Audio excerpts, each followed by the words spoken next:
సంసారం నీది కాదా? ఎవరన్నది కాదా అని మాట్లాడతాను. నీ బిడ్డ ఎప్పుడు వస్తే అప్పుడు 2000 ఏంది లచ్చలు లచ్చలు పెట్టుకొని నేను అద్దంట్లేను. వచ్చినప్పుడు ఆమెకు ఉప్పుతో 9 పప్పుతో 10 అన్ని పంపిస్తావు. ఇంట్లో కూరగాయలు కాసినా కూడా అన్ని పంపిస్తావు. నేనేమన్నా అంటానా? అక్కడ మన ఎవరైనా ఖరాబ్ అవుతుందని నేను ఎన్నడన్నా మరల పడ్డానా? నీ బిడ్డ ఎన్న వస్తుంది. నెలకు 4 సార్లు ఇంటికి వచ్చినా కూడా నేను ఒక్కరోజు కూడా ఏం మాట్లాడలే. నా బిడ్డతో ఓర్తావా నువ్వు అంటావని నేను సప్పుడే కూకుంటానా. ఇప్పుడు నా బిడ్డకు 5000 పెట్టాలా, వాళ్ళ అత్త ఏమంటుందని మాట్లాడతాను. నేను పెట్టాం కాస్తానా? నీ బిడ్డకు 2000 ఇచ్చినప్పుడు నాకు కూడా గవే 2000 ఇస్తే తప్పైందా?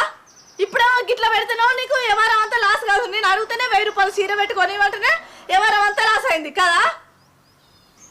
నువ్వు కొరాదే ఎప్పుడు అట్లనా?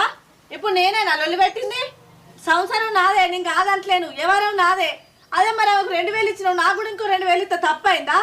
మరి సంవత్సరం నాదేనాయే, ఎవరం అంతా నాదేనాయే. అంత మునుగా కొట్టుకునే వాళ్ళు మరి నేను కూడా నా అమ్మగారింటికి పోతే ఈ 1000 రూపాయలు కూడా సేఫ్ అవు కదా మరి మీకు.